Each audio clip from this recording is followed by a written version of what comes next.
is running. Okay, so we can call to order. If we could do a roll call. Eric Metzen. Present. Cindy Toll. Present. Jonathan Stone. Here. Chair McLaughlin. Here. And Bob Seward is not here this evening. He's way gone. So whenever we're ready, we could start with the presentation. Okay.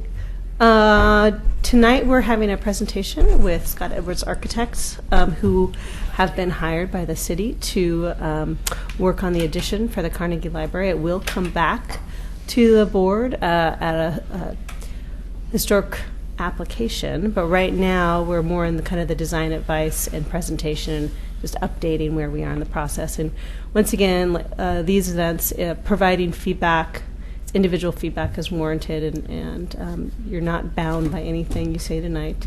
And all these meetings will be entered into the record when we get to an actual application. So I'm going to pass it over to. Great. So good evening, Historic Review Board. Thank you so much for letting us take up your time again. And what we wanted to do tonight was update you on where we are on the project so far and show you a few things that we've gotten to. And we will, we can darken this, and then when Joan, when you start your, there we go, when you start your presentation. And I also wanted to, let's see, last time when we came, you probably did not meet the same group of people. So Joan Jasper on the left is an architect with Scott Edwards Architecture, and you met Sid Scott, who's the principal. And he is here? He is on the road. He is stuck in traffic. Surprise! So he should Coming be from here. Portland. He'll make a grand entrance in Yeah, yeah. 5 minutes. And Unlike then- mine with Rita. And then this is Ozzie Friedrich. And Ozzie is with Humphreys Poley, who is our consulting architectural firm. They're out of Denver, and they have done 70 libraries, and 8 of them have been Carnegie libraries. Is that right? So they're our historic experts on this project. So we specifically wanted you to meet somebody from that firm and let you know that, you know, we really take the historic aspect of this project very, very seriously, so much that we're making sure that we have people with that specific kind of experience on the job. So what we have been doing since we last saw you is we've been going through the having lots and lots of meetings and going through the site concept process to look at all the possibilities of where on this park block a library addition could be built. And the architects came up with, was it 5 eventually? 5 different options. That we showed. Yeah, they came up with a lot more than that. And 2 of those options were very, very similar to the options that THA, the architects who were hired originally to help show what would be possible with this park block, showed. So, so we've gone through the process of trying to vet those options with lots of stakeholders, including the City Commission. And the City Commission narrowed it down to 2 options that they liked the best, and then asked us to go back and do a little bit of work on those, a little bit more study on those, and then come back to them. So we are scheduled to go back to them on October the 1st and try to get this down to just 1 site so that we can proceed with schematic design on just 1 option only. So that when, you know, it comes to you in the review process, you know, we're just looking at 1 thing. And that the architects, we're just paying them for complete design on 1 thing. So what we wanted to share with you tonight were those 2 options, and then answer any questions and, you know, just discuss this as much as we could, get some information from you tonight.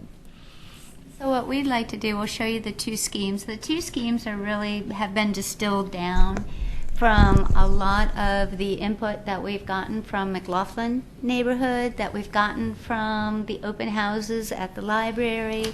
Maureen and Sid have been really, really diligent in reaching out to every neighborhood community. And so, you know, kind of given the fact that we have a historic building in a historic park and a sizable addition to add to that, there's these two schemes really represent one that's maybe has less impact on the park, which is the two-story scheme, has a little more impact on the library from an operational and staffing standpoint. And then the one-story scheme, which we affectionately call the WRAP, really kind of engages the park, engages the library, which we really feel on many levels from historic preservation, from the rules and regulations that the Secretary of the Interior kind of gives as requirements. And then kind of incorporate some of the neighborhood things, especially like the play area, some views and that kind of thing. So that even though they're not really figured out in detail, they do really represent a lot of the concerns and care from the different communities and stakeholders, right? So this one's really showing, this is option 1, two-story, with a 6th Street entry. This one has the most compact footprint on the park. It's symmetrical behind the Carnegie. It creates separation and a gap from the Carnegie, and then maintains the spray park here and the canopy over here, which were... When you say separation, it's not connected?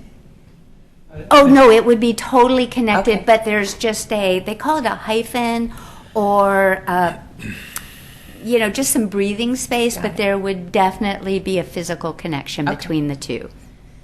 And, the idea is that the Carnegie will be fully integrated into the new library services. So it'll be a very vital part, from the interior side as well. Can I ask you the back part where the back rectangle of the Carnegie?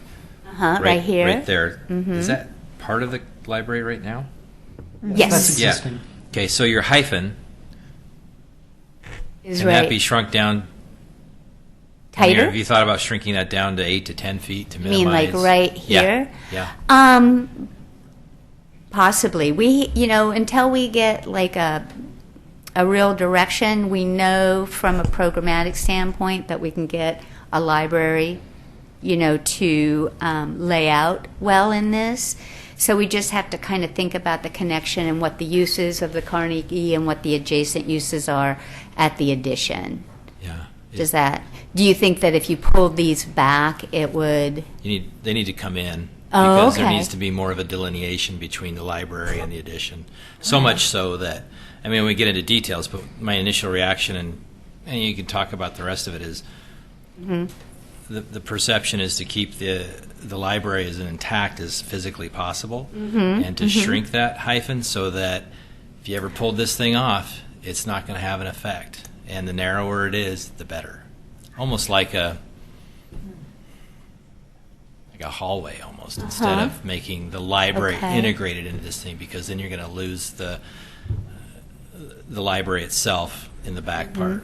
Okay. But- As we go further along, would you be willing to consider solutions that treat that area with more glass, more of a transparency? Well, so and the if you look at flow anything historic, experience and would you've be- probably done this, is a lot of times it might be a glass hallway. It might be something where you see the historic, you see the new, and if you had to take that off, the impact on the structure, the original, is minimal. That's definitely one of the principles. And Sure. I think operationally, the library will have to balance its ability to monitor and engage that space inside.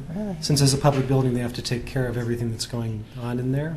Sure. So I think there's kind of a give and take and a trade there as we look into it in more detail. Yeah, that was, and I don't know if it's appropriate for me to even be don't jump know into why that, but that, Old. when you're talking about that hyphen there, it,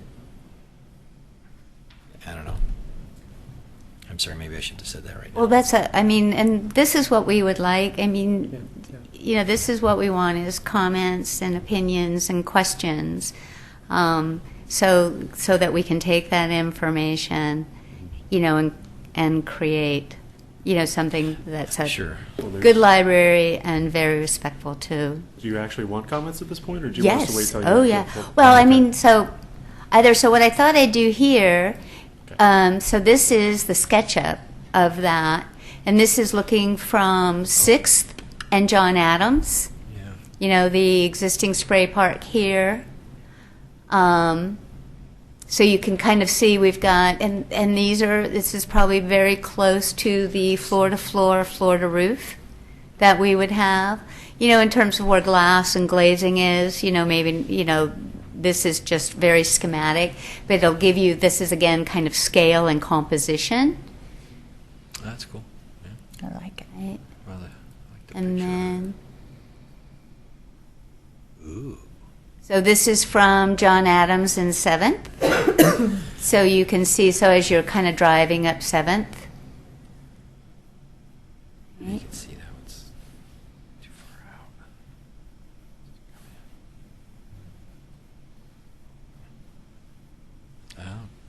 Color?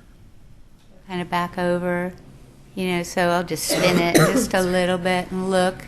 You know, one of the things too with the two-story, that has come up a little bit is, and maybe Ozzy can talk to this, is we've talked a lot about what it would mean to make the existing Carnegie ADA accessible. And in this scheme, we're really looking at taking the entry, the main entry over 6, and the secondary entry would be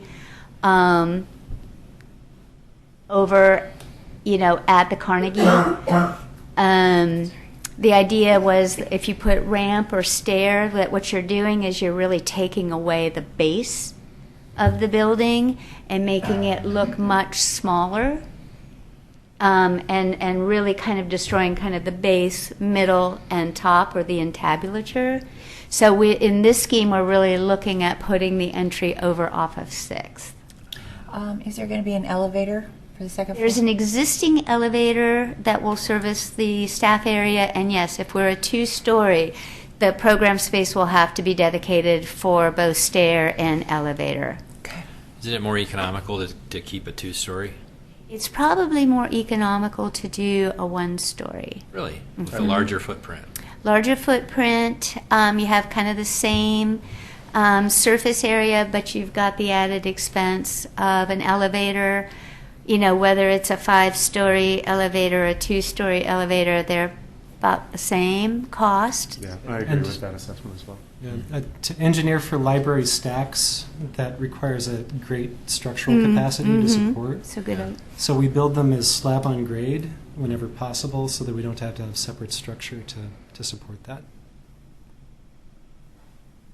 But the 2-story is a minimal footprint. It has a more minimal impact. footprint. It does. It does. That leaves more park. I like that. Yeah. So because of the change in grade, you'd be coming in at the addition's first floor would be at the existing Carnegie's main level above the basement. Okay. It works out pretty. The main elevation of the Carnegie is at about 182, and right about the middle 2/3 of the site's about the same elevation.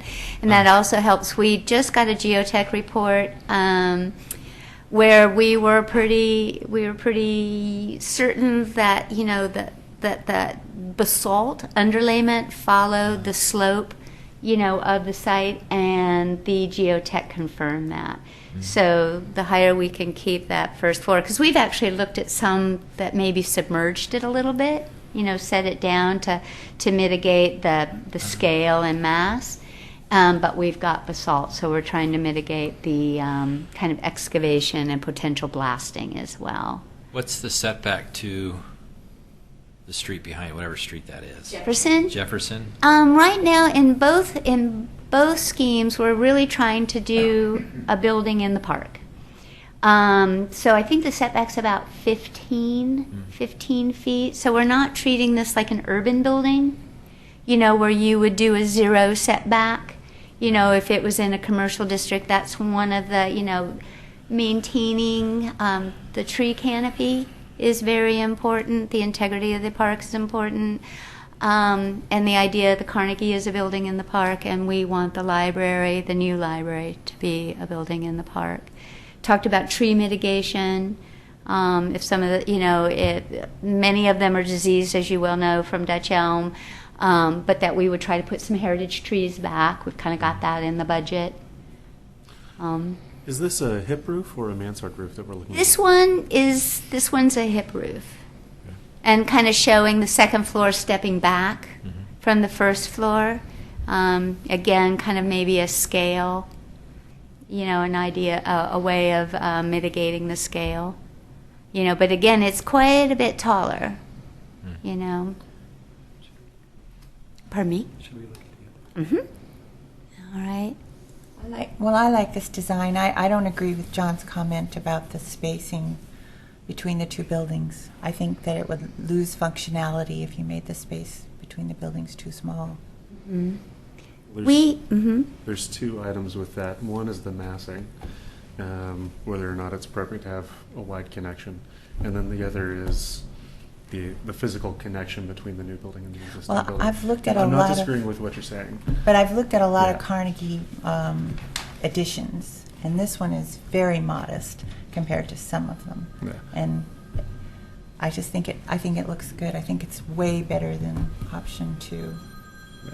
What I was going to say is I'm agreeing with what you're saying about a wider connection there is not a bad thing. If it's done with glazing, then you keep the physical appearance of the existing library, and it just seems appropriate to me. It does, yeah. Thank you. So, That'll be the challenge too, is, opening that aperture up between the Carnegie and the new building, and, having to deal with the structural constraints of the existing Carnegie, as well as not destroying, like you say, if you took it away in the future, That's not going to happen. I know. Totally not gonna happen. Yeah. That's One- part of the rules, though. And one of the exciting design The potentials there guidelines. is for that wall of the Carnegie to be part of the inside space of Yeah. the library as well. and Which to I would have that assume you would do, experience. yeah. And like you can see it in this scheme. So this is the one-story scheme, about 14 to 14,500. We call this the wrap because it comes and wraps around the Carnegie slightly.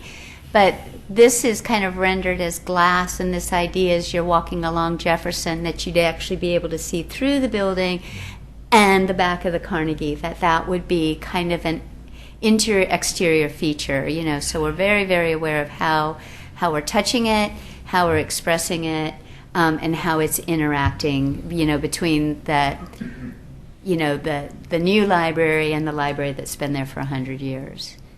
So this one story, again, we mentioned a little bit the idea of the building in the park. And, John, I think we would work, much better to get, this articulation between the old and the new,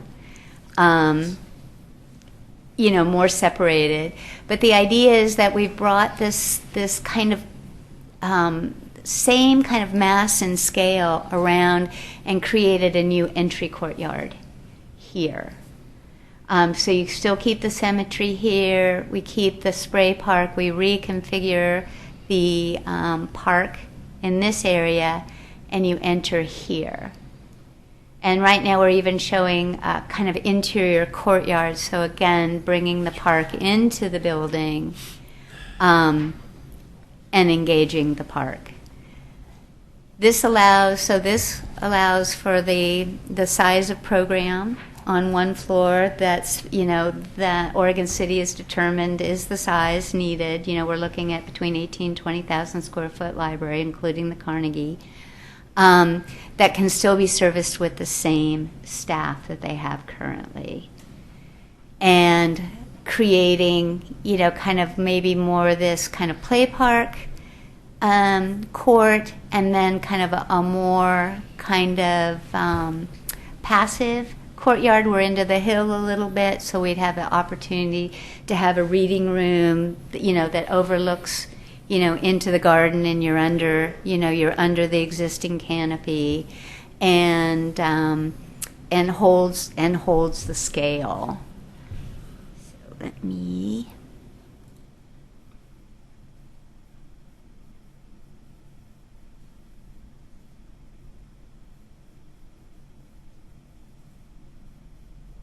Need a second. So, and then here is the wrap, as you would see it from John Adams and 6th, kind of with the new configured play area, spray park. And we've been looking, because it's been a big concern, especially from the McLaughlin neighborhood, is making sure to keep that play area intact. And so that's what we're incorporating now. We just met, we have our landscape architect here, Kurt Lango from Lango Hansen. We were meeting earlier, kind of discussing that. So here's the view from 7th and John Adams. So you can see it peeking out here.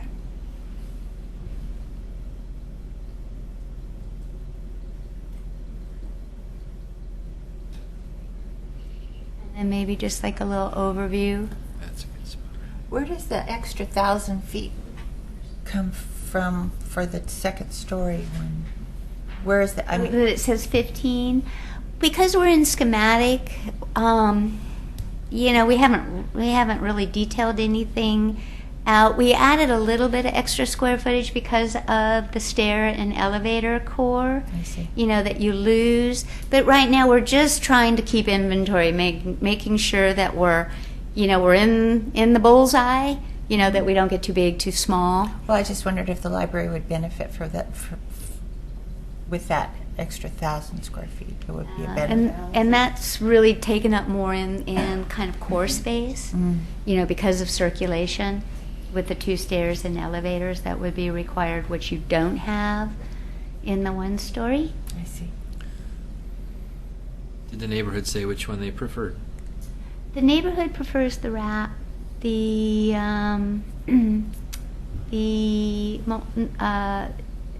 library board prefers the wrap, the 1 story. And then I think the city commissioners are still looking at the 2 story just because of more of its impact on the park and not so much its relationship to the Carnegie, but more kind of its relationship to the park. Yeah, and if I could just jump in here, I mean, the neighborhood does not have just, you know, like one voice and one decision. There were many things that they liked. They asked us to do a reverse wrap, which stuck this over on the 7th Street side. Yeah, and so that's one of the things that we did. They like the idea of the 1 story, many of them, and they like the idea of, you know, how it looked. They were just very concerned with the play area was one of their main concerns, the playground area.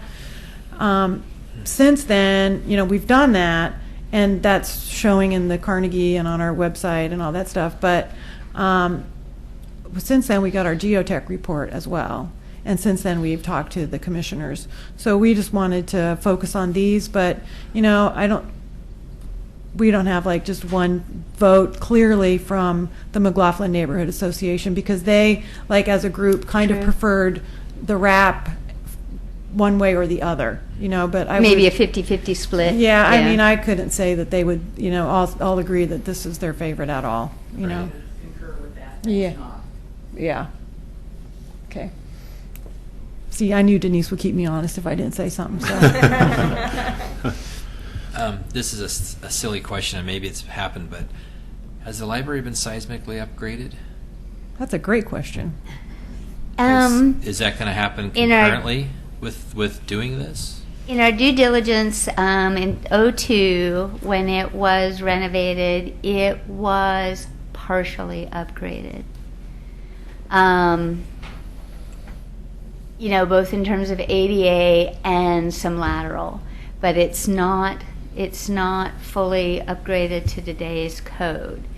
So when we start looking kind of at the library floor plan and how the spaces flow between the two, will determine how much we have to seismically upgrade.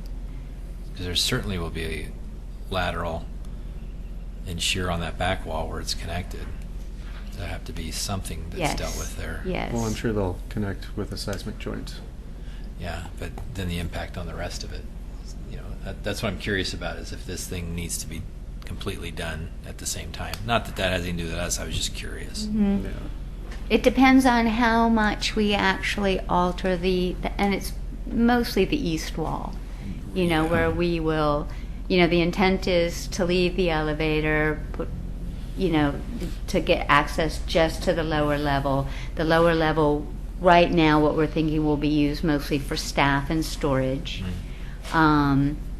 Because, as you know, there's a lot of columns in that lower level, and then the back area, I don't even think meets code from a head height standpoint. So it's really hard to kind of use that effectively. But that is something that we are very aware of, and we are cognizant, tracking, and understand the ramifications, both from a cost and design standpoint, when we start getting to that detail. But that doesn't really affect kind of the overall kind of massing and composition. Yeah. Curious. And so in this one too, and Ozzy can talk kind of both for the 2-story and the 1-story, in terms of kind of the different requirements. As you can see in this one, we're not really symmetrical, right? But we're using the same rhythms and patterns, So you can see kind of here. And do you want to talk a little bit about? Yeah, so I think one of the really interesting design challenges for this project team is that the needs of the library are for an addition that is considerably larger than the original building. And when you review the national guidelines and standards, that's really indicated as being one of the more challenging things to take on, because you don't want to overwhelm the existing structure, and that's something that the standards are very specific about. And remembering that the number one priority from the Secretary of the Interior Standards is to maintain the historic use of a building, and we're coming in here with a plan to do that. It just does require that additional square footage that we're showing here. So the design team has kind of two different strategies that are being shown right now for how to minimize the impact of the additional square footage. And one of them is fairly obvious with the 2-story, where the footprint is kept as small as possible, but then we have the additional height and the additional impact on sightlines from the rear, from Jefferson Street, in relation to the library. In this one, I think one of the interesting things that the design is doing is there's an area here that is essentially the same proportion and scale as the original Carnegie Library. And then there's an area that is kind of receded behind it, has become fully subordinate to those two elements. So this has really broken down the scale in a way that resembles the original massing. And then this entire thing becomes the connector, or the hyphen piece between the original and the new. From the library's point of view, the 1-story solution is very highly desirable, because they're essentially tripling their current square footage, but without operational budget to increase their staffing. So they're going to need to monitor and control and take care of 3 times as much space with the same number of people as they have right now. When we look at building a 2-story addition off the rear of the library, what we actually end up with is a 3-story building, where we have the original floor plate of the Carnegie Library, that's level 1. Then the Carnegie has a basement, and then we would have the upper story off the addition. So that's 3 different levels that you have to supervise, where they're currently only doing 2 different levels. So operationally, their optimal solution is one that keeps everything on 1 story, so that staffing can be used, can be present in all the places where they're needed, and are kind of immediately in sight and available for when people need them. I think some of the other language from the guidelines that's really relevant here is that, let's see, the treatment shouldn't be so different that it becomes the primary focus of the building or the site. I think here the design goal is clearly for the Carnegie to be the focus of the entire composition and the most important element. An important thing here with the entry coming in from the west along this lane is that your experience of going to the library is still brings you to the front of the building and shows you that historic facade. So that historic site pattern is still preserved in this design, and that's one of the desirable aspects of it. Can I see the elevation from Jefferson Street? Can you twirl it around, or can you? On or the no? 1-story or 2-story? The 1-story, 1-story. if possible. You betcha. And again, these are, relatively Sure. schematic. They're very schematic, actually. Completely. But this idea, here you can see, where we're trying to get some articulation. We've got a lot of grade, but this is that idea, that reading room that's maybe cut, in, and you could even have doors out, an outdoor reading in the summer. And then This is what I was curious about, is how that cuts in on this side where this, the street's sitting up higher. and then here you can kind of see the Carnegie behind. So even though this isn't architecturally, would not hang my hat on this one right now, Yeah. but the idea, the intent is, to create this dialogue, that the building's really, really trying to have a dialogue with both the park, the participants in the park and the participants within the library and the community. So you can see, now this is also based on an older survey, and we've just gotten a new survey, so our grades aren't quite as severe. Can we see the same thing on option 1? You betcha. Okay.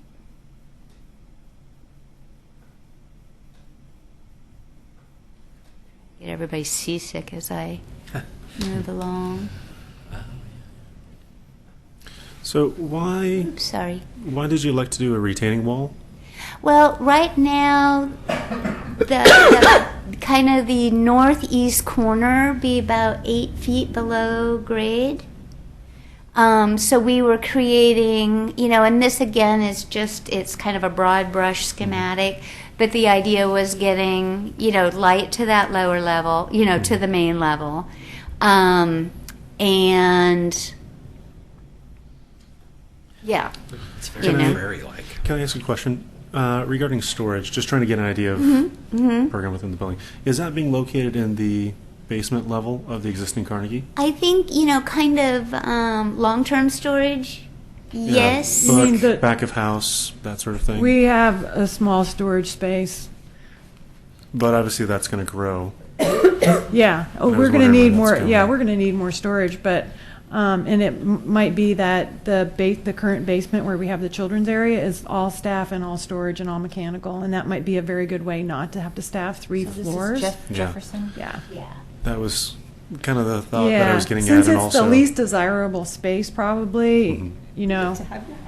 Yeah, probably we'll have to say to staff, sorry, you get the least desirable space, you get new carpet. But the staff gets to move out of storage into the children's, There and you go. storage goes into the old staff space, so Yeah. it's getting better. Yeah. So, as fantastic as class is, back of house has to go somewhere. So trying to wrap my head around Yes. that. Yeah. I think both schemes are appropriate, and I see the advantages of both. Certainly, the one-story scheme pulls it all down, and you approach through the Carnegie or adjacent to the Carnegie, and that's very romantic. In a lot of cases, I don't think about, okay, what is this building going to be like in 80 years? Because a lot of times they're just torn down. I think the existing Carnegie illustrates that this is not necessarily the case. I was a big advocate for the addition or the library to remain here, and glad to see it is. Looking at the one-level scheme, I am concerned that it gives no consideration to future expansion, really, how to do that elegantly. And whereas I see the two-story expansion does. The other thing I see is the reading room facing 7th is a great gesture because in a lot of ways 7th Street is ignored, which is the main thoroughfare.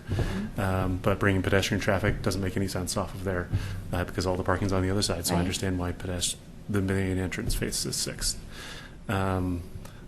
It does concern me a little bit that if that is the reading room and we're going to have an outdoor space off that, what is not illustrated is a 7-foot cage or 8-foot cage that's going to wrap that so people don't walk off with books. And so, again, I don't think that's going Yeah. to be all that appealing. Derek, she said maybe an entrance over there. I'm like, whoa, whoa, whoa. Yeah. How Not many an doors are we going to entrance. have? Yeah, that's all, up for major discussion, Yeah. too. I think perhaps an interest off of, it may or may not make sense, but off of Jefferson on that east side. I wouldn't be surprised if there is one over Want to there go at back some to point in time. Jefferson? Sixth. Regarding the building with overall this. in its context, the houses on the backside are very, very tall. They're 2 stories set up on podiums in some extent, and then also up on grade. So, in relation to the Carnegie itself, it does look a little bit tall. In relation to everything else, I don't think it's oversized. So it's a church. Derek, can you just very Like quickly that? speak to what Yeah. you meant by future expansion? Well, we need 14,000 square feet 3 years ago. Where does the next 14,000 square feet go? And I see that the 2-story option allows for expansion on either side of this proposed Accordion, addition. either way, you could just Yeah. continue this and it doesn't have any Continue effect it, on anything wrap it else. around. Sure. There are options. And those options could be done well and in context. And whereas I don't see how you could really add on to the 1-story scheme. You'd have to go. You'd to have the- 3 very distinct architectural styles. Not to mention not a lot of land left. And I think the flying parapet just fit a little bit better than the hip roof that I see here. Yeah, I would agree with at least future expansion. With the 2-story, you've got a box, and you can stretch that either way with minimal impact to anything, and you have the room. That's true. The single-story, I think, if you were to go up, then the massing would be too great in the future, and that would be too expensive. This way is an easy fix if you had to add on. I would agree with that. This certainly has the minimal impact. I get the 2-story gig, the elevator gig, but this is certainly subjugated. It makes the Carnegie still stand out as its own entity. Can you rotate it to where you see, kind of like you're coming up 7th Street? I think that's this guy.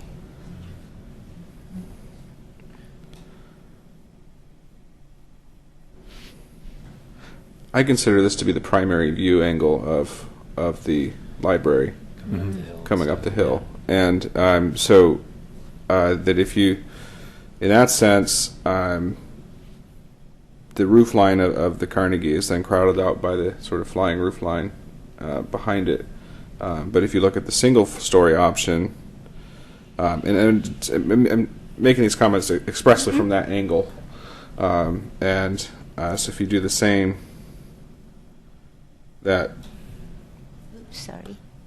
well, there was another view where basically the Carnegie stood proud of the 1-story. This view maybe not as much as I thought it was going to.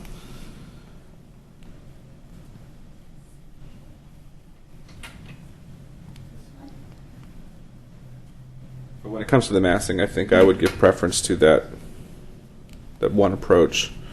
In terms of the more important approach from a. 7th and John Adams, as you're coming up this way. Yeah.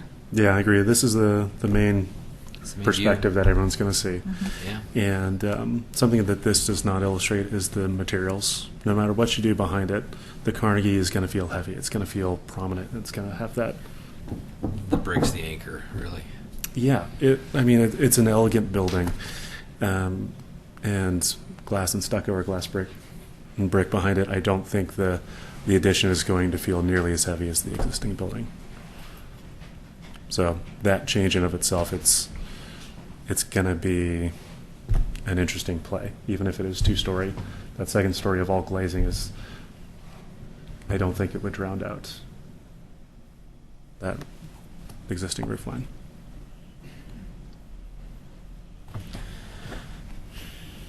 Knowing that this may be the only time that you have a chance to speak with the architects before they move forward on a design choice, I think it'd be, interesting to hear, is there, of the two options, do you feel that either of them can work their way through the process and come up with, something that meets the Historic Review Board policies, or is there an option that you are worried that might get picked? Is there something in an option that you're worried about? I think that would be good to provide that feedback.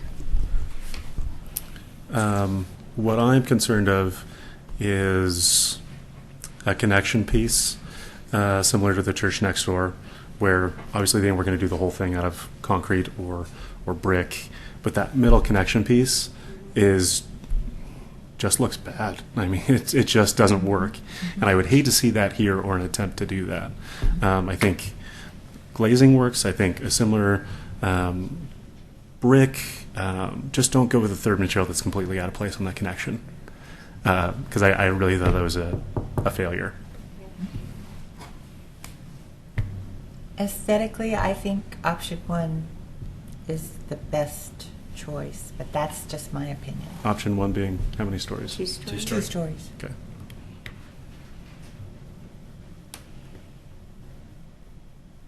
I could go either way. Yeah, I feel that it's the city's money, it's the library's project, That's right. and both would meet the requirements Yeah, to a they large will. degree. Please don't feel like you need to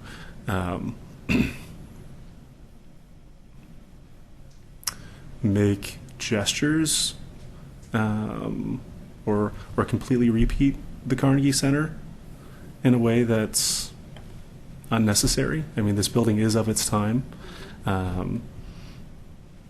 It can reflect in different ways other than copying specific elements. So I just figured I would say that.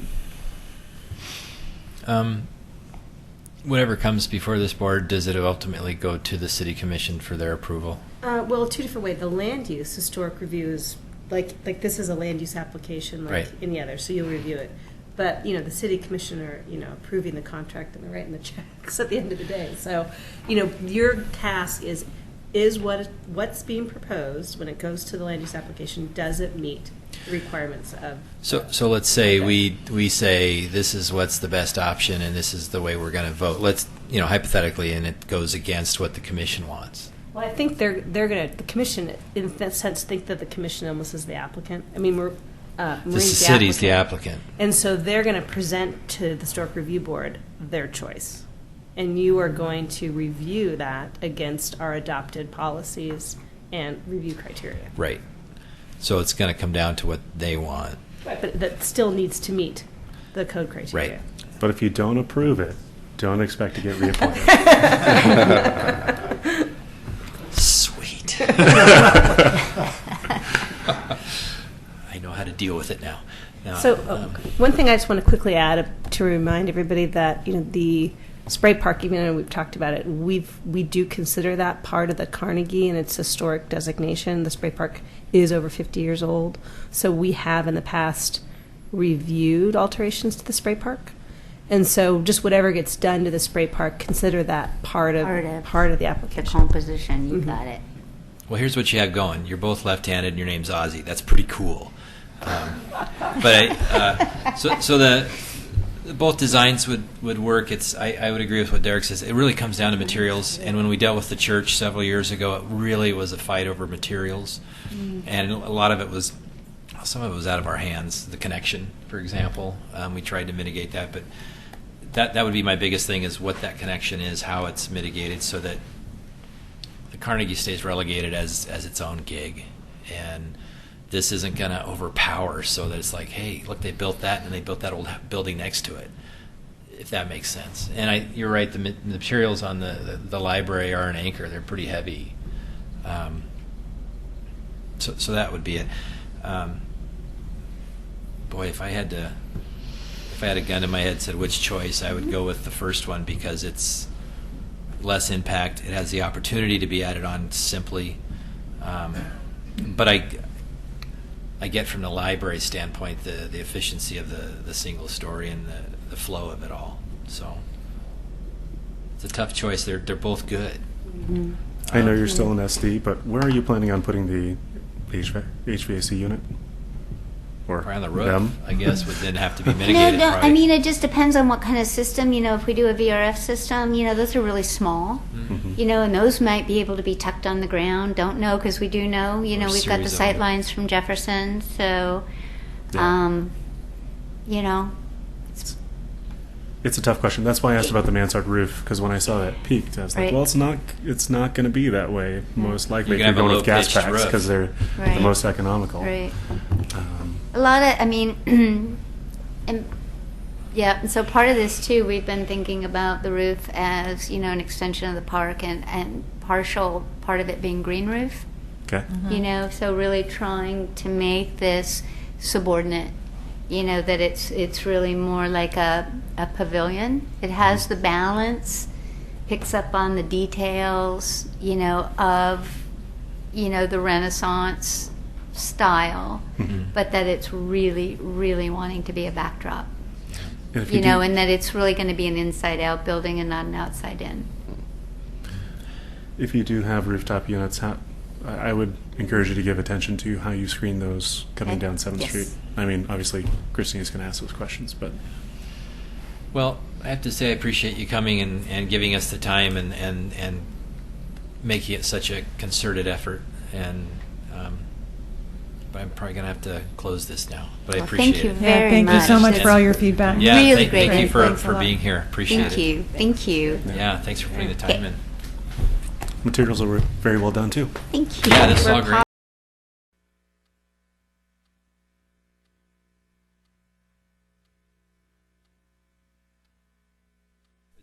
Re-adjourn. We're here. Start off our 7 o'clock meeting with 14-115 design advice for Kanema infill. If we could have a brief report from staff. Yeah, as you recall, we've set up design advice a couple of years ago, and it's a way for future applicants to come into the Historic Review Board and kind of in the beginning of the design stage provide initial information.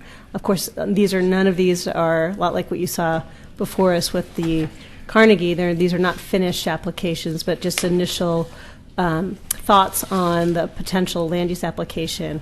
And really, on your end, you can provide feedback information as warranted. So if you have specific comments to give back to the applicant to provide further direction, or the future applicant, you can. If you don't feel you have enough information at this time, you do not. This are all non-binding comments, and you really only speak for yourself. And the video of tonight will be entered into the record of a future meeting, as well as all of the submittals that you received in your agenda. On Friday, I was able to receive elevation photos from the applicant, as well as some context photos, and I provided you that in the revised agenda, so hopefully you saw that. And I do have those all available on the screen, so I can bring those up. But right now I can bring up the owner and the architect, and why don't you go for it.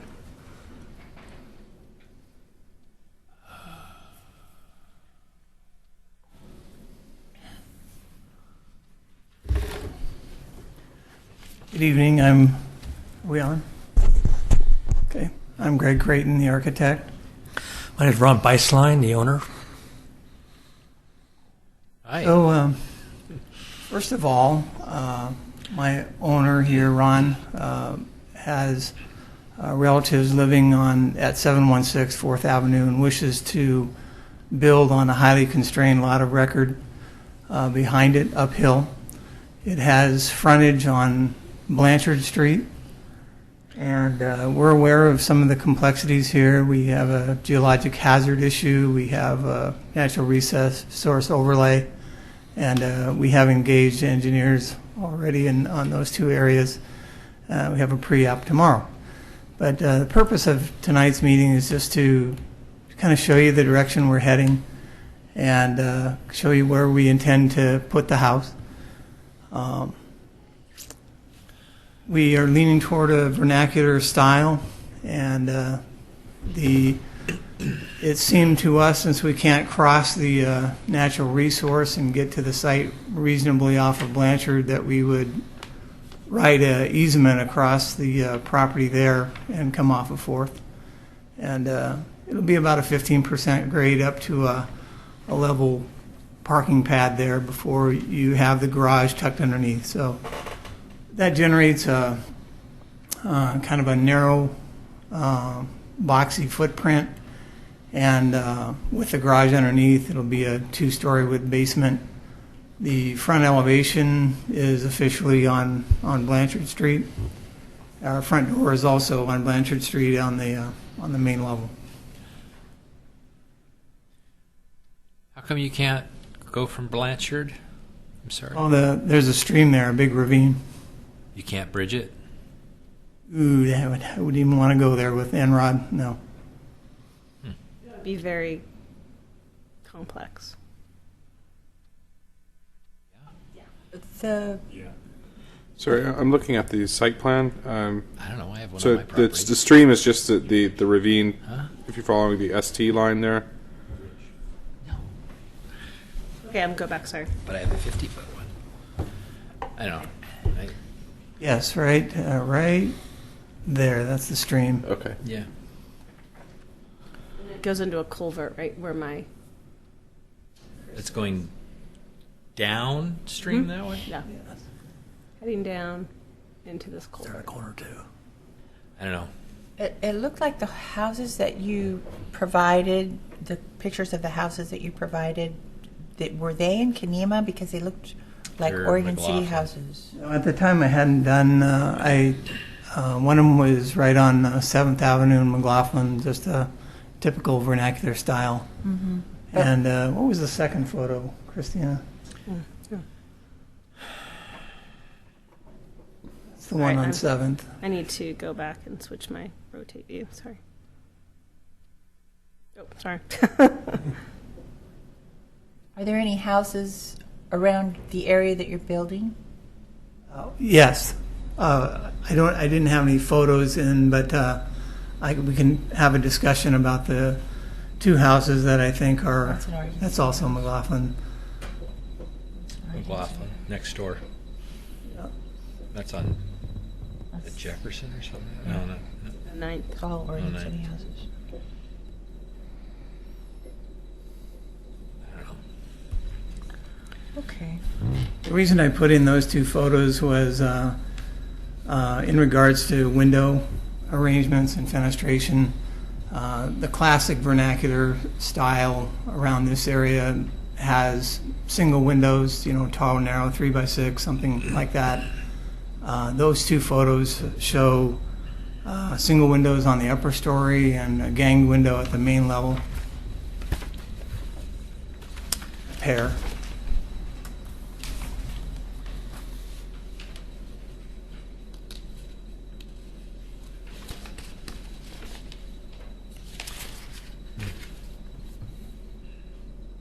These, what you're showing, this is one option right here for that the west elevation, and then this is a secondary option. There's 2 different options for the 4th Street elevation, and we've since kind of abandoned one of them. That it's that one right there.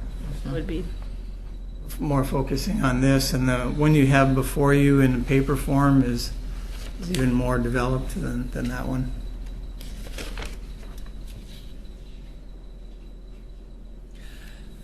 So on the Blanchard side, you're saying it drops off down to the creek and then goes up to Blanchard? Like this? If you're standing on Blanchard, it dives into a ravine, and then it goes up an even steeper bank on the other side. So on the other side is where you're cutting in to do the house. Yeah, the house will sit on a bench area up well above the stream.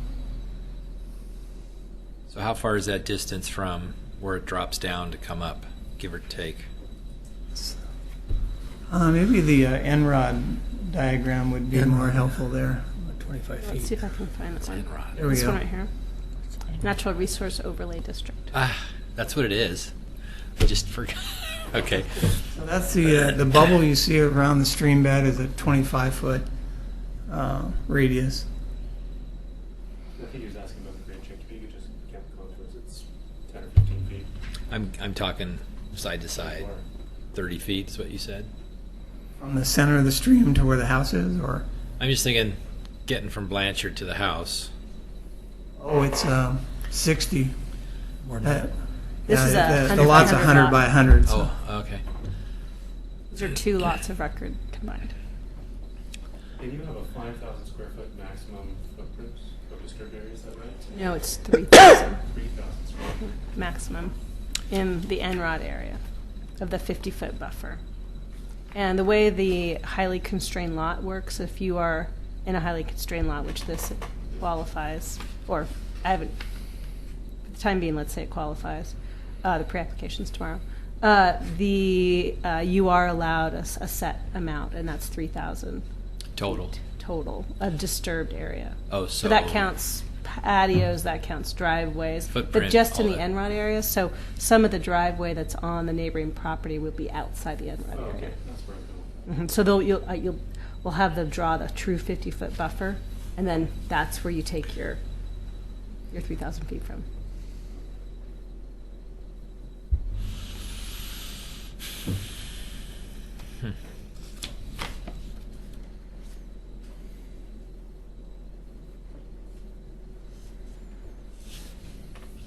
So let me go back to the elevation drawing. With the Jaguar.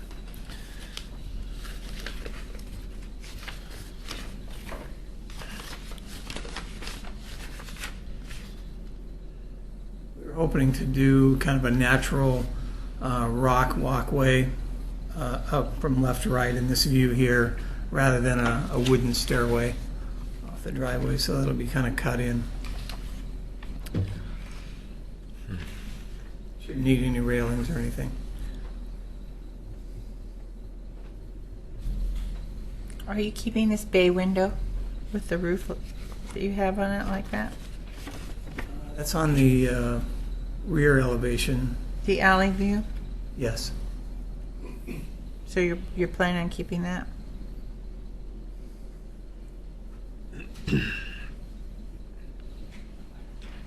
What material are you using for the guardrail?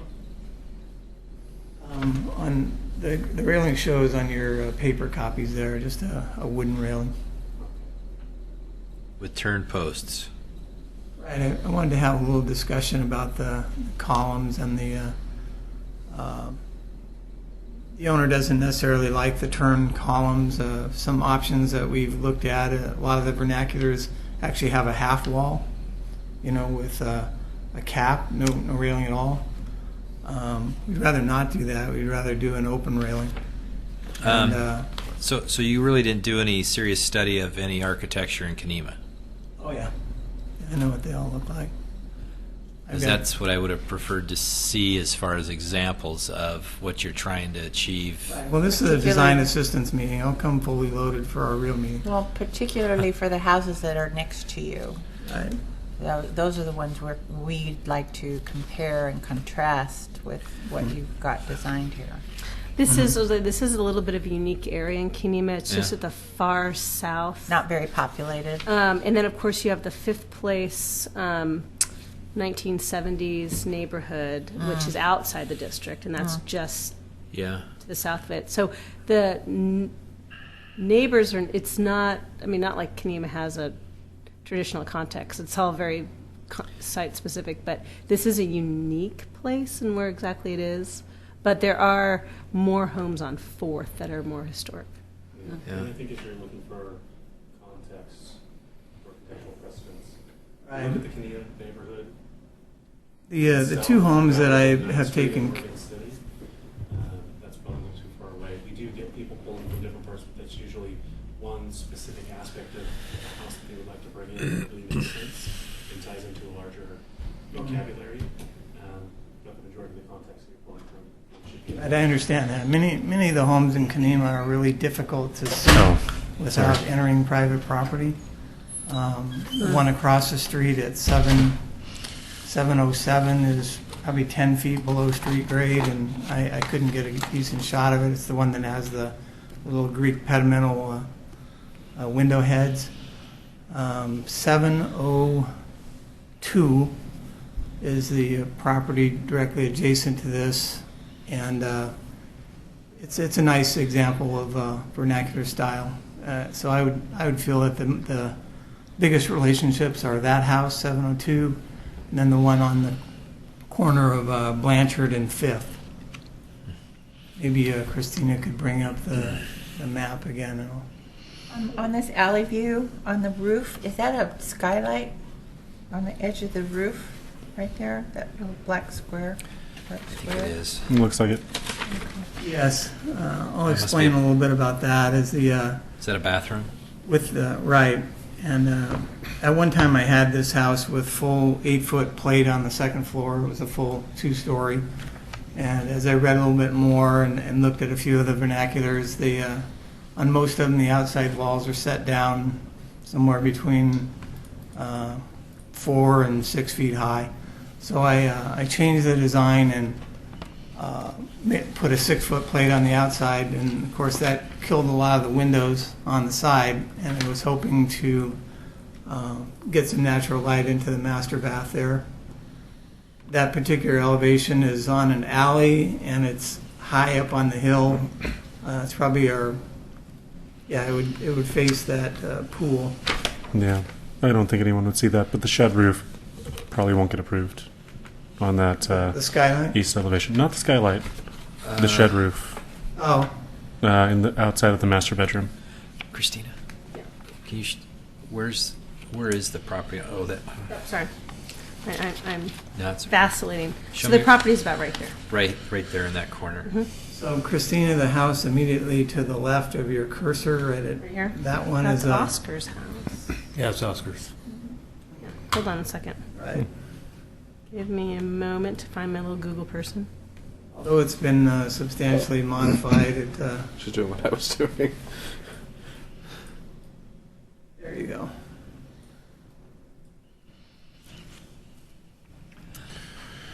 Now, a lot of these vernacular houses, you'll notice that the exterior drives the interior program.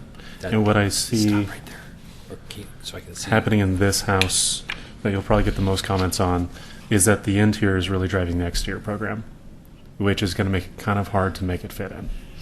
So that may be something that you want to look at, is designing the house from the outside in rather than the other way around. You always start with the roof, in my opinion. Yeah, because those are your most restrictive characteristics, the outside of the house. The jogs that you have in here are typical for a more contemporary house, but not this area, not this neighborhood. We've got some large moves going on several elevations, and your Moves? yeah. So, for instance, looking at the front, you were wise to get rid of the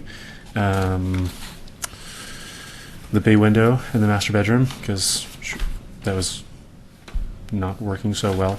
The front Still entrance. have the bay at the main level, but it's underneath the porch, so there's no roof to it, or covered by the full width porch. Still, it just didn't quite fit. Didn't quite look right. Entrance on the second floor is not typical. I understand why you're doing it because you've got to get a garage in there. What, you're talking about the garage now? Yeah, I am. So, oftentimes we'll allow an attached garage if it's down, tucked underneath the house on the back side. Being that it's a front elevation, that is something that we'll probably talk about and consider. The garage isn't on the front elevation. Exposure of the garage. Yeah. Yeah. So, I guess I'll ask this question: which do you consider to be the front of the house and/or I primary? mentioned earlier Blanchard because that's our street frontage. Okay.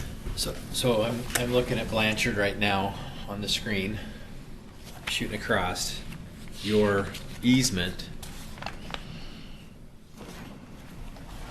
Sorry.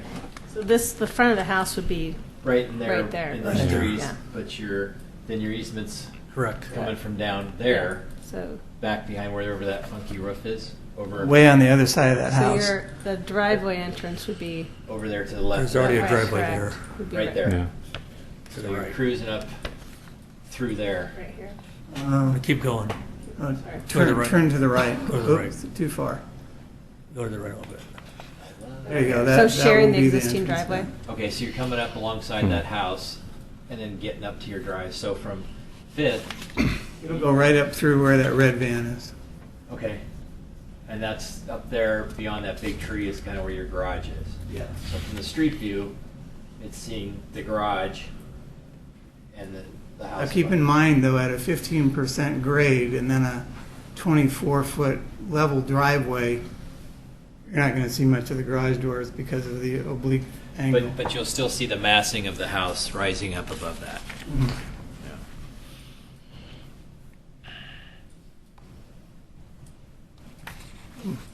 Gotcha. You're doing awesome. Thank you. You're gonna drive it down further. I can navigate my Google Maps. Um, So I can bring it back to wherever you want me to. I'm happy to. um, So the one question that I had is relating to the wraparound porch. In my initial comments, we have rarely, there's not really a background of any wraparound porch. I know previous applicants have talked about it, and this is a full kind of U wraparound. And I let Greg know that was very, it was not found in the district. So I know that's one issue with that I had, is not having the context for that large amount of wraparound porch. I would agree with that if this front elevation, the west elevation, which is truly the front of the house, you'd really never find a vernacular with a wraparound. Maybe a Victorian or something, but that porch would be left and right. That would be it. It wouldn't wrap around the left, or it would just be there. And it kind of creates more of the massing effect with the wraparound porch. It just wouldn't fly. The columns. Would you be more amenable to the rear section on the uphill side or the right side? But you're treating Blanchard as the front of the house. So if I'm keeping that in context, no, you're not going to have it on the right side. Even if it's on the back, you're still seeing that wraparound. So in context, it's out of proportion for the scale of the house, because it's lending more to the massing when you do that. And it's just, architecturally, it's just out of context with the vernacular. It just wouldn't be there. You know, I get what it is. It's cool to have a wraparound, but it's not part of the style. The columns, same thing. You know, you've got doubled up columns. It's almost Victorian. it's a bit Victorian. And you know, these are small things, but and I know where you're getting with the house, but and I know the topography is kind of lending to some massing, but it can be mitigated by bringing things in a little bit. You feel that square columns are more appropriate? Well, there again, I'm still coming back to you as the applicant to provide examples so that we can dissect and discuss that.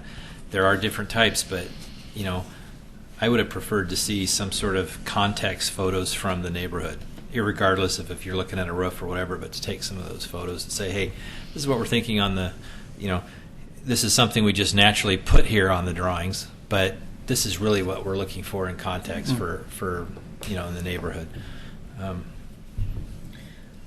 Also, on the west elevation, I don't think these groupings of 4 windows are appropriate. Well, there again, it's with a 6-foot plate height. They're squeezing them in, so they are at a scale. They're squished in a bit, but you're right. You've got 1/1s that are tall, like you said. With, you know, that's great, super. But you're right; those windows are kind of almost like afterthoughts. Yeah, they're I off. guess. No. On the Blanchard elevation. These guys, yeah. And sure, I think as you get closer, there's context with the door, style of door, the type of finishes, I think, on the house, more detail on the railing. Those things are, whenever people come to do this kind of gig, is, you know, the details that are usually lacking are on handrail finishes, those things that we have to then try and figure out are, you know, the more detail, the better, the easier it is for you. Oh, what about those braces? What are those called? The ones that go What we're looking those for are- tonight those are here massive. is massing. You know, I'm not worried about the details. I can pick up that as I go. The massing's pretty Right. big. If you want to know, there's a lot of it. large. And the style.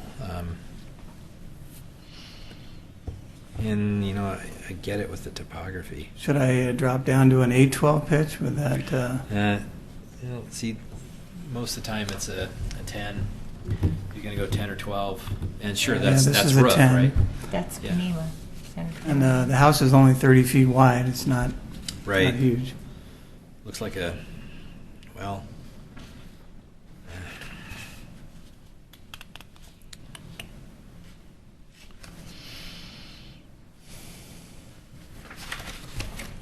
Christina, can we use Google Street View to look at the Sure, absolutely. house at Sorry. 702? Yes. You're going to make me practice my driving skills. Yep. Drive down the street. Oops. Uh-oh. To the right. No, I know. It's, I have a testy mouse pad. Sorry about that. I got to figure out what happened. What is going on? Sorry. I did go down the stairs. Yeah, you did. Let's see. Let's get back to the map. Sorry.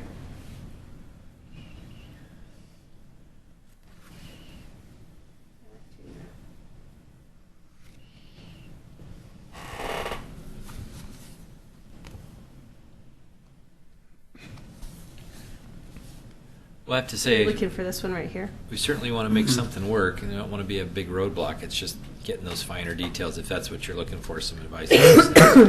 What kind of siding are you using? It'll be fiber cement, 6-inch flat.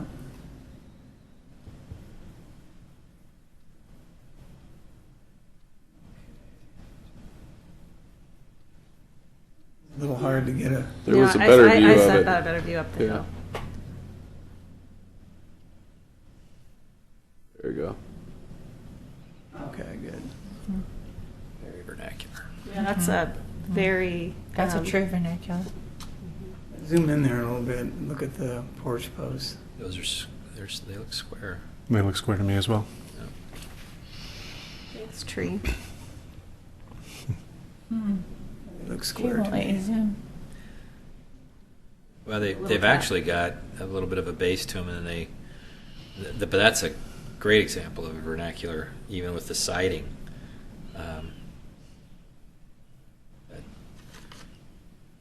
The shiplap. Yeah, a few of the details I picked up is the freeze board up there, just underneath the Sure. barge. Yeah, yeah. Got that. And I'm open to, there are other vernaculars that have turn columns, but not in Kenema. So Geneva too. But I think even on that example, that's a great example of a house that probably does have a lower pony wall upstairs. Probably a 5 or 6, maybe a 5. But it didn't look like it was squeezing those windows. I think. I'm looking at that. The guy blubbering is what it is. Where is it? Second floor. Where those little guys are. They're in the utility room, and On the upper floor there. Is that the Yeah. utility? there's a utility room above the foyer. Yeah, the doubled Yeah. up ones. Yeah. The one other item I brought up when I met was this kind of front cross. Which one? Not a dormer, but a kind of front gable that On on the Blanchard side. Yeah. this side. Mm-hmm. The gable there, yeah. I'm used, we in the previous vernacular discussions, we have the traditional 10, 12 pitch, the two kind of mirrored but separate windows on the first and second floor, and then looking at a cross-gabled addition, but not, was this makeup is what I haven't seen in the district. And that was one question I had, was, is this different enough because it's new construction, it's using the same vocabulary, or is this fundamentally too different from a traditional vernacular? That's a great question. I guess that's why I was looking at the north elevation as the primary, even though it's from the. Yeah, I keep going Through 'em to that elevation as the front. I'm trying to ignore the garage side, but that gable, when I look at it, it seems a bit stunted. To get the cross, you typically will bring that up or just a titch below that upper ridge. I mean, when you look at it, it's kind of it looks at it. I think maybe that gable's. This is looking at it from the side. Yeah. Might be out of. Might maybe go up a titch. But yeah, if you look down, we've got. Typically, you would have the two windows below, two windows above. What I'm not used to is I'm used to having the primary volume and then a secondary cross gable addition. Where this, it's kind of almost been flipped. Where you have the cross is the larger volume and this is just the smaller. Right. You've got the Flip. just like that one we saw where you've got the dominant capuche and then subjugated is the one to the right where somewhere over time they added that appendage onto the main Yeah. gable And this seems The other flipped. way- And the question I have is that okay because you're necessarily using the same vocabulary of the vernacular, or is it fundamentally not okay? And that's what Do you see what we're saying? Somewhat. Well, so in other words, on a vernacular, this right here would be the main body of the house, Be prominent. and you would have a big gable coming up. Then this piece would be subjugated, like it was added on later. So this would come up high, and maybe this ridge would be brought down, so that hey, you started here, just like that picture we had with the column. This was the main crux of the house, and this is historically true. Over time, as people could afford it or they grew, they would extend from this gabled box this way. But the roof typically wouldn't come all the way up to the gable, it'd be lower. And I know there's examples of that in the district, and you can find any book that typically vernacular, that's how they would grow, that's how they would evolve. And what Christina's saying is true, you've got it the other way around. So context-wise, period, that's what you're going to have. And I think if you guys looked at another option of creating more of a space here with this coming across. So increasing the significance of that piece That's right. and then decreasing the significance Right, of that one. and so what also you'll have is symmetry. So you might have these two here, you're going to have these two windows here. Typically the entry would be there because that's where it started. And so like what Derek was saying, I agree with him, is you start from the outside in. As far as I always, if I'm doing design, I start with the roof and work my way down because that defines everything, and depending on the style. But if you start with that, I think the flow of the plan will still be effective. That's a big challenge, to design the house and create a box. And then, back in the day, 100 years ago, they knew how to build a box, and then they pretty much went like this on the inside, and it was a terrible design. Yeah, that's all they knew how to do. It was build. Well, then I guess that's the challenge, right? I guess that's the challenge, because that's probably. I'm not speaking for everyone. I'm just giving you some opinions. I think that's what a vernacular is, and I think what this is to me, I'll be quite frank, it looks like a large condo. It's a big box, and I want to make sure that your client, you, get what you're paying for, and you want something, but you're going to have to follow the constraints of the district. And if you were to do some more research in that neighborhood, that's probably what you're going to find. I don't think it looks like a condo. I think it kind of looks like a traditional American farmhouse. This is the part where I think it looks like a condo. True. This Okay. is the elevation I'm talking about. Okay. The rest of it, you're right. Yeah, but this elevation here, looks like a traditional American farmhouse, which is not bad. If you had precedents of something similar to this in the neighborhood, please bring it. Show us. We'd love to see it. I'm just not familiar with any. And that's kind of where our struggle is coming in. You know, vernacular is very I'm kind of hung simple. up on the, what's happened in Kenema, like across the street. Fourth and Blanchard, that's a fairly recent addition there. So how did that get approved? I don't think they came across as vernacular. They came across as craftsmen. This was the split entry 1970s house that came Oh, to yeah. the Yeah. back to the board for a unique solution. That's to right. It was already a This 70s house. Huh. It- It was already a 1970s house. It, it wasn't historic, but it's in the district. And so the addition It is wasn't a historic house. 2014 addition. So I don't understand how that contributes to the neighborhood. That's not something we're talking about right now, and that's got nothing to do with what you're trying to do here. If we move this, like you're saying, you need this bigger because that's what originally, if this moves out this way, so that makes this part bigger Uh-huh. and taller, and this comes down, would that be Yeah, what you're looking taking. for? Yeah, you're kind of taking More that. Would that original. But would that be an issue on this side? Do we care about this then? It seems like you would lose the Because this you would lose the giant gable on that side. Yeah, you would. This would move. It would just be the roof. This would move over here then, right? Actually, that one would probably go away.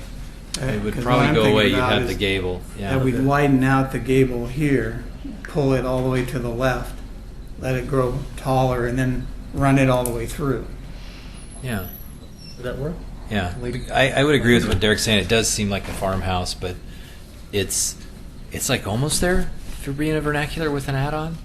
But So we the other should house is still do it. completely out of context of what we're talking about here.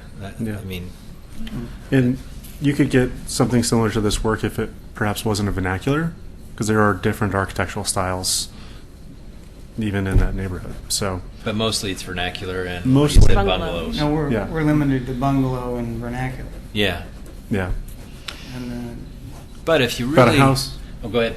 No. a house this size could lend itself to a Right. bungalow Isn't fairly that- easily, and you would have more play in the So there aesthetics wouldn't as be a well. porch I necessarily would here. say. There'd be a porch over here. Maybe. I actually So see a you'd much end up with easier a- solution with the vernacular here. Yeah. Kind of what John was saying is that Yeah. if this gable right here got wider, say, just pull it all the way to the left, and then ran it all the way through the house. Yeah. So, then on the right side, as with what happens a lot with vernaculars, they get added onto, and the additions sometimes have shed roofs or low slopes. They're usually a lower pitch. Right. And then lower pitch than what the predominant steep one is, so that it looks like, hey, they did add on. That's kind of the typical. So in order to do that, what I would probably do is lower the pitch on the right side, Mhm. and maybe it comes in lower than the other gable, but it'd probably be a 612 or something like that on the. It would be something like that, that it would show that, hey, this house evolved. That's kind of what, yeah. And I think you could still get the print that you want, but I think you'd also have to eliminate the porch hanging on the left. You keep that hip to porch confined, and then So in this view, the porch would not wrap around to either side? Or? I think what you'd do is it wouldn't wrap on the left or the right. It would just be in the front. And and the other part was, on a typical vernacular, that what we're talking about was here, but then the addition part was set back. It wasn't flushed up. So if that was brought back X amount of feet, I don't know how we'd feel about that porch going across the front, but it'd probably be okay to have it come around on the front. But on this view? yeah, but not on the left or the right where it wraps around. Okay. So that appendage is back. It's not flush to the front. I actually see a fairly easy solution right here, just by expanding that gable, making it larger. It's 17 and a half feet right now, so I'd be adding about 5 or 6 feet to it. Yeah, like this. And then the right section of the house, I'd decrease the pitch so that it kind of leans into the other one. Yep. Might be a 612 when you look at the Fifth Avenue elevation, the uphill side. So like, And then, Jonathan, like here, where Exactly. you come up, Then you have then three you have, windows. then it's like, here's your vernacular, mhm. and then this was kind of like the add-on thing, and you can bring, there wouldn't be any porch here or here, but it could probably come around, Yeah. and this piece here might be set back 2 to 4 feet. We already have a setback on the second floor. And when we were looking at the constrained window discussion earlier, that was partially because the second floor is set back 3 or 4 feet from the first floor Yeah. in plan. So if you pulled back the first floor to match the second floor alignment, then you would have that setback. Yeah. See where the way the foyer and the Yep. stair moves up? Yeah. Yeah, you get it. So you could take that porch and continue it across. Yeah, no, that's exactly what your sketch there is what I had in Want mind. that? I mean, Or that's, yours. yeah. So that's what we're thinking. Yeah. I think the one comment that you brought up at the very beginning is, again, looking at that view from Fourth, because both, even with the revised version, you still have kind of a 3-story massing. Now, one thing from that would Fourth. change it quite So- a bit is that now that I'm widening out that gable, there wouldn't be a gable end on that side. It'd be No, it'd be roof. right. That Oh. changes. But that also brings Yeah. down that volume. And one of the requirements when you are on a slope is to provide contextual elevations show with the true slope. So you'll need to turn that in when you come in. So when you are on Fourth, you can show what you'd be seeing from Fourth. So for Christina, for this lot, would you ask just for this lot, or would you ask him to continue it down to 4th Street? Well, I'd probably see for this one we'd have, since we have steep slopes on both elevations, it would be a Blanchard true slope view and then a Fourth as well. Okay. But I think, because you're saying it was like a 15% grade up and then flat, I think if you have the garages with that floor and then the roof, I think that kind of mitigates that huge massing. Because you might see roof, but you won't see kapow house. But I think It's not a 30-foot wide gable facing that street. Instead, it's a back sloping roof. Right. That changes it a lot. But I think what I'm understanding from you is when they come back, if we had an elevation, You'll have from- elevations from both Fourth and Blanchard But showing the. that's what I want to see is here's Fourth, the house. I want to see that perspective of Yeah. where the height is from Blanchard, and or so we can see how that massing is That'll be looks in the from middle. each What I'll street. do next is I'll have a SketchUp model. And that's really nice for. Yeah, because that was groovy the last hour, big time. So I don't know. Does anybody else have any comments? Does that kind of be? Well, also when you do your SketchUps, maybe you can see, like, you could show the massing of the existing house that's closest to you and compare it to the massing, and then we can take into consideration the elevation of your house, where it's going to be on a hill, and then that will mitigate that height difference. I think we all want to help you out. It's just Yeah. this is just Let us see you do it. free advice, but I think you're there. I think we all can agree that you're close, but there's some tweaking. And I think it's hard to do. I think the floor plan can work, but you got to get some symmetry on that because that's what vernacular was. So We're not, my wife and I are really not, hung up. we want to fit in the neighborhood. Yeah. Sure. We don't want And we want to you make to. it look big and massive. The problem we have is we have constraints with that Yeah. creek Sure. and You getting have out to a that funny house. lot. And to get up there, it's going to be, and it's going to be a 15% grade, which is the same as Blanchard.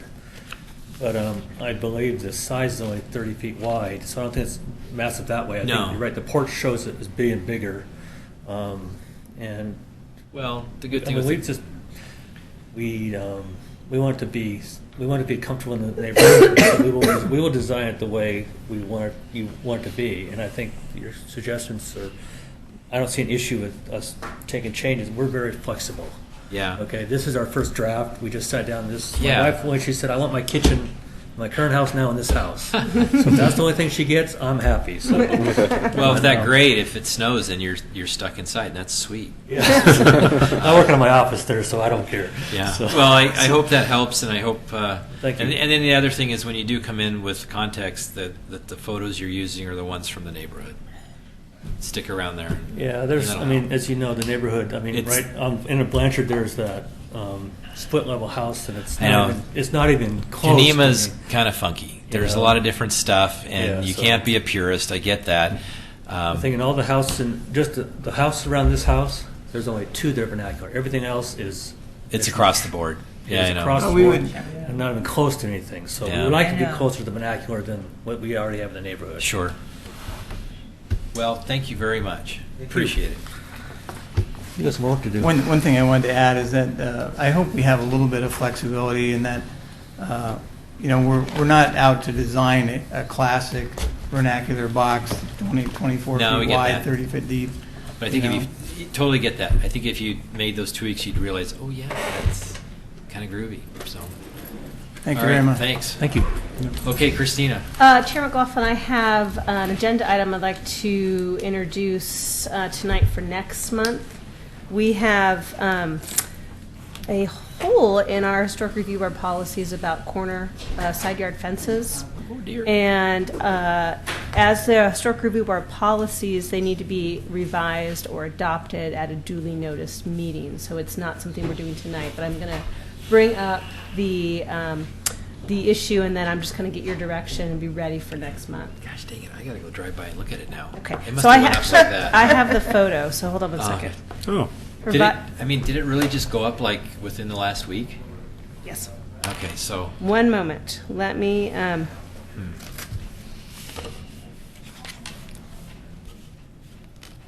oh la la.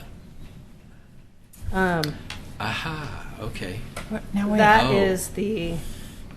There we go. that's Malala. Oh, that's Malala. It's a cute little house. I've always admired the colors on it, but So we allow horizontal board for interior and rear fences, and we don't have anything for corner fences. corners should be. How does that not get defined as the front? Because it's not past the front in front of the house. So if you see, Wait a minute. so It's forward of the is, house. No, this is It's in right front at of the house. This is right at plane of the house. Is it really? Yeah.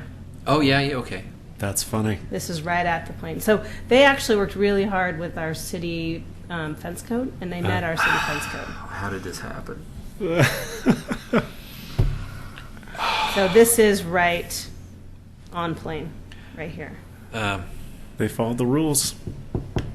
So we do allow. I think that the key thing that I want to bring up is, at the end of the day, our task with the Historic Review Board is to ensure that the architectural integrity of the house is retained. And fences, at the end of the day, can be modified and removed. You see why it doesn't And go to. if this house was anywhere else in the city, It wouldn't be a problem. this is an absolutely permitted fence. And so the interesting thing is, we actually have a hole in our fence policy. We actually don't comment on what corner side yard fences can be. And the way our fence code is written in Oregon City, you really have to think of it as the rectangle in front of the threshold of the door is considered the front fence, and that's 3.5 feet. And our fence code talks about front fences. And then really the moment you cross the plane of your front door to the side and rear can be 6 feet. But see, I think corner lots should come under a heavier scrutiny because they are so visible. And this is very visible. Which is also why they would want a 6-foot fence, because that is also their backyard. Privacy. True. Are they but going to paint this? Right on the property line is I the don't other know. issue. I don't know. So what was the rule on the side for property? They could go There's right there's the hole. That's the thing. The way if you look at the fence code, it's not mentioned. So if you're an interior fence, you're allowed to have horizontal board or good neighbor or vertical. Right. So all those three. Then it talks about what your front yard can be, but it actually doesn't have a category for corner side. corner sides are what that setback is from the side. Even though on the back you can go right to the property line. Actually, in Oregon City, you can go in. So take historic for a second. Fence codes in Oregon, which we can be different. Fence Yeah. code in Oregon City, you can put a fence to your property line. It's 3.5 feet in front and it's 6 feet to the side and the rear behind your house. So basically, there's nothing that we can do about this because they. Well, there's two It's things. permitted. One option is the board defines what's allowed as a corner side yard and fill in the whole of the policy is either yay or nay, or it needs to be this. One of the problem I think I worry about is further refining corner side yards in historic structures. Every house is very unique, and so coming up with an arbitrary, you must be set back 4 feet or 3 feet, it's going to be really, really hard to enforce because there's no permit needed. It's above and beyond what the city's fence policy is. But So I understand. I think more of it's when you change and make and modify it for a historic building, it's going to be very hard to enforce. Is really more of my larger comment. But then that person who brought this up is not going to deal with that. Yeah, but it's when the board can look. I mean, the board can amend the policy to fill in the whole of our fence code to whatever the board feels that they want to do. I mean, that needs to get done because we have a hole in our fence policy about an approved type of fence. But what we don't have. It's an unintended consequence, right? Right. So the question is, if we enforce a farther reduced setback than the property line, which we can talk about how historically corner yards didn't traditionally have themselves all fenced in, and I understand you can make the historic argument about how corner yards were often more open and they had the larger expanse of landscaping. You could absolutely make that argument. I don't think you can make that argument. But what I'm trying to say is, practically, the enforcement, and at the end of the day,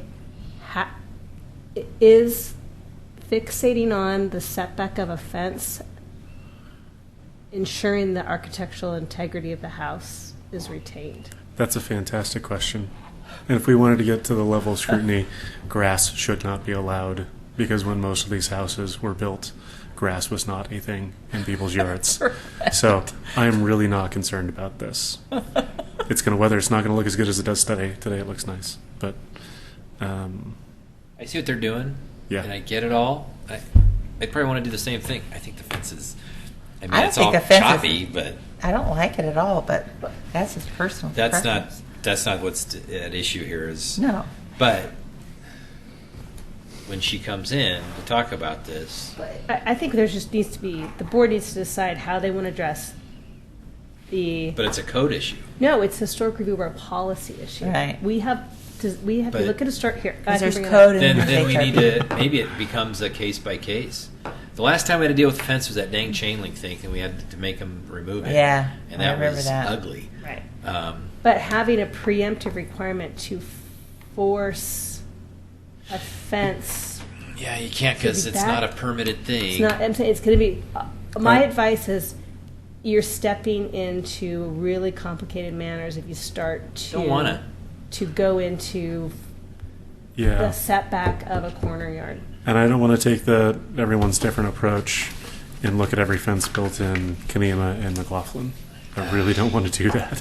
Why can't we just say the fence should start either at the porch, at the beginning of the front porch, Well, that's what our code does today. or further back?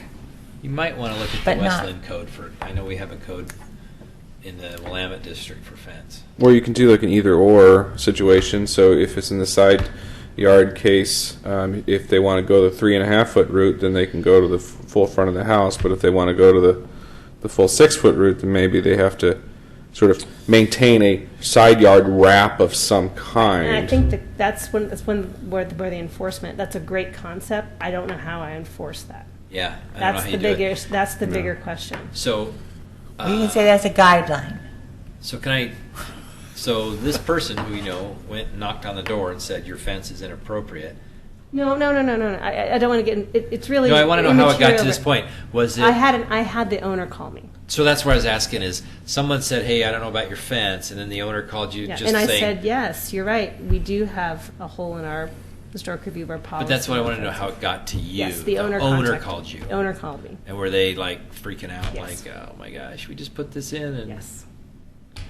So I think it goes back to fences not requiring permits, and historically in Oregon City, whenever we have enforcement for things that don't require permits, it's really, really hard to maintain a Integrity. community support, because it always seems arbitrary and capricious when code enforcement is done after. And the education. I mean, that's just more of the reality.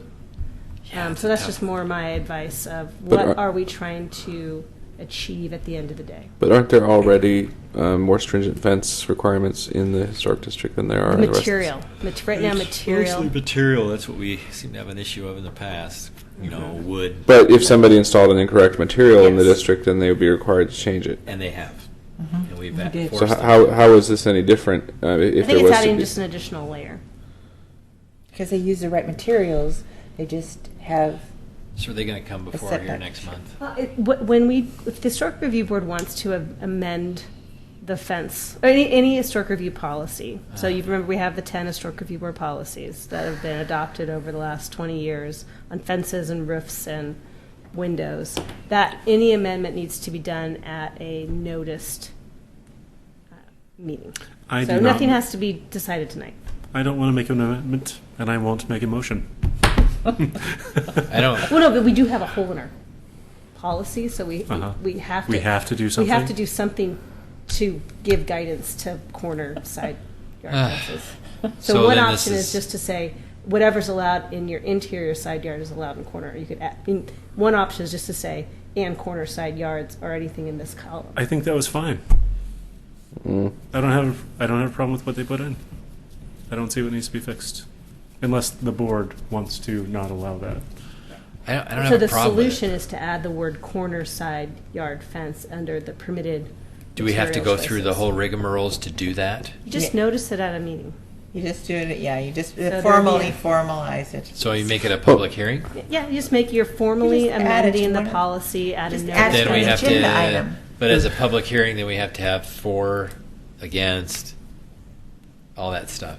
Huh? It's not a land use hearing, but yeah, you'd want to open it up for public comment, yeah.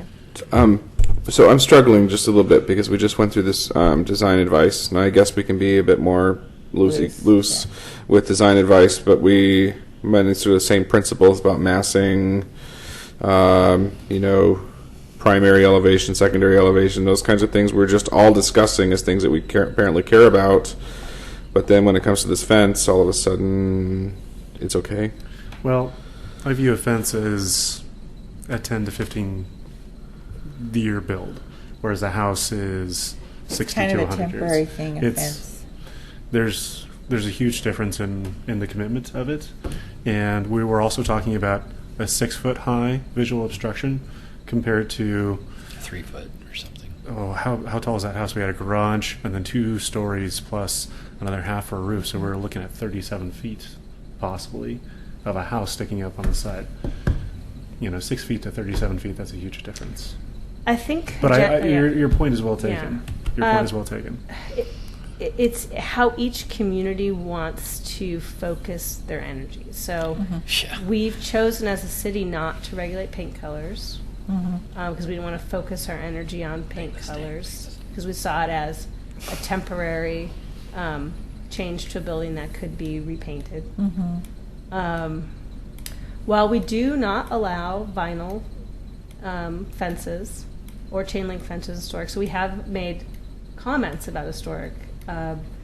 My comment, I guess, in regards to the corner side yard is, how do you write a clear and objective policy so a property owner can easily come in and say, okay, then you must have 4-foot setback from the The owner's not going to come in. right. No, but even if we have the policy says corner side yards must have I'm just going to make up a number, 5-foot setback from the corner sidewalk. Right. And be landscaped. That one option to show that it is, not wrapped around and I would there's actually context.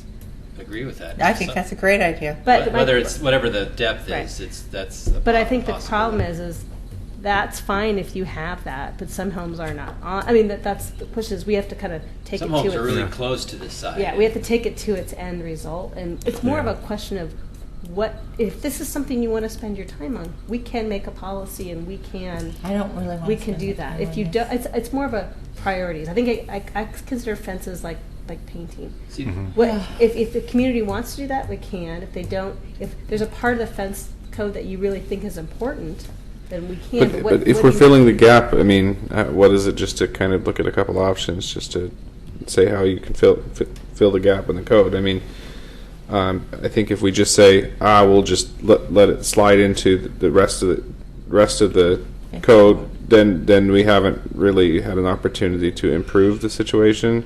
Right. I agree with that. Um, Could we sit down with the district map and take a look at how many houses are in this Yeah, and situation this- that, like how close they Yeah. are to here's the the. thing. Well, and also Some this is corner a houses- landmark, for example, so it's not in the district. Yeah, it's a historic house, but this is unique because most houses on a corner, they're pretty close to the side yard. You know, Yeah. they're not. This is like an oversized lot, so this is probably not a big quantity of homes. I think most homes in the district are pretty tight against the corner that you couldn't even put a fence if you wanted because they're maybe 5 to 8 feet. They do. I guess you could, but if you set a rule of it's got to be 3 feet back, that'll apply to some, but not to all. But Yeah. So I here's don't know. the It's fence. like one of those. Do we really want to get into this? But you know, That's why I'm saying if we're going to do anything, let's look at it in a work session with the map in front of us. Yeah. We're not saying Yeah. let's No. have a 5-foot setback So- and can we do that? 90% of the houses in And the so district what, can't do what it. what I'm hearing from you is there's I can come back at a work session, and it doesn't have to necessarily be adopted this next month, but we can stay in work session. But what I'm identifying is that at some point something needs to be added to this fence policy Yeah. to make it right. to round out the direction. And that's fine, but I think you also need to call that owner, and because they're probably stressed and freaking out, and probably put their mind at ease, that I don't think we're going to make them move the fence. But I mean, what's done is done. I mean, it meets the code, right? Or is it ambiguous? It's ambiguous right now. I But see. so what you are saying that we could potentially have them. Well, it could also, the board, one option is you could bring it up and say, in this situation, because it's ambiguous, we can approve it, but we're going to look at our fence code and we may further change it, but Right, that's you may the be approach. grandfathered. I mean, like, I don't want to use that word, But that's kind of where we're going. But I think you also got to, I don't know. If I was them and this happened, I'd probably be losing sleep over it because I just put in all this effort and money, and is the city going to make me take this out? And what day are they going to do it? So if you see, it says fences, interior, side yards, alleyway, and rear yards, horizontal boards allowed, and then it talks about Acceptable. Wood. then it doesn't really say what corner side yard. Is that the whole corner side yard? Is it Right. only the front part of the corner side yard? What part of the whole corner is allowed? And that's where, like, what is rear and what is corner and what is interior? Yeah. Yeah. What is that historic house up on top of the hill that we took a look at? Probably 14 or 16 months ago. It was a white house. They're going through making renovation. They did a bunch of landscaping in front. The McCarver house? The They had McCarver their- house. and they It had their- something similar to this. Well, they had a unique situation because their whole front yard was their yard, right? Right. And so they wanted the Morton Matthew McCarver house and the subdivision, and it's the 1850s house. Oh, the old house that Yeah, and so the way when the subdivision was created to create the big lot to retain that the was sets- Icon, right?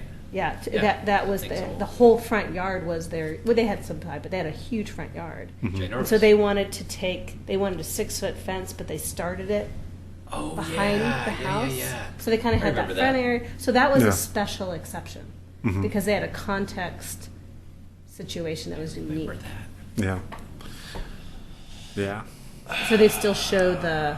So that's why they came in for a specific kind of like fence. And it was a variance, but that, like, they had a specific situation.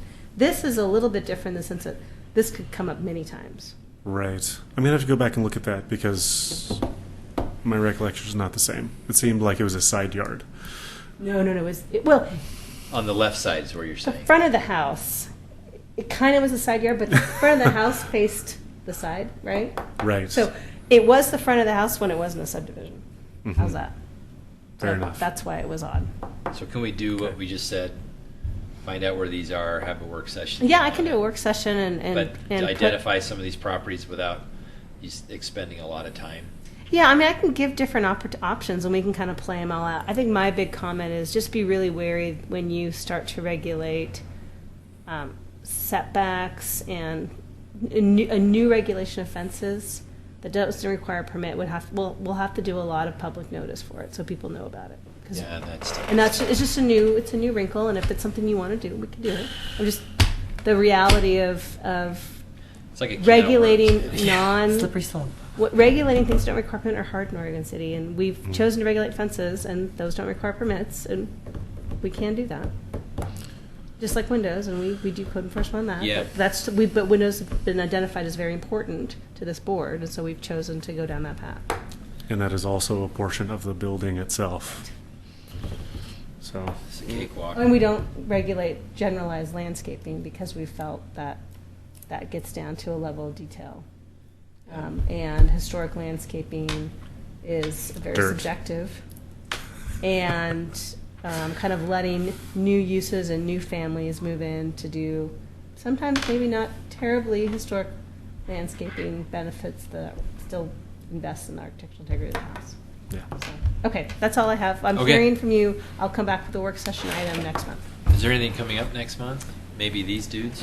The Spalleys are back. If you remember the dentist who had the 2-story, Oh, yeah. they're coming with a 1-story building. They can't Dentist pencil. with the 2-story. Right on 7th Street up the street. This is an additional, or did he change his He design? changed it to a 1-story because the 2-story. So no doesn't more pencil. first floor retail. No more first floor retail. It'll just be a dentist office. Or an oral surgeon. Sorry, I don't want to. So it's just for his office. So they're just going to do like Is that the one a that's streetcar. fenced around? I thought it was a chiropractor. No. He was an oral surgeon. But So the one next to you the came, billboard. But you came back, yeah. Yeah. The board approved Yeah. the 2-story version, and the See- 1-story version will come back this month. Isn't this an opportunity to maybe? I mean, I know this is outside the bounds of this group, but if they really wanted to do the second story, wouldn't this be an urban renewal discussion?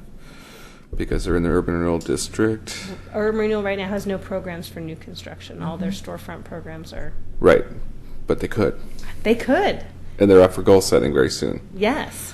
Be great if That's beyond that my could happen. Okay. Then it has to be voted on by the people. Meeting's adjourned.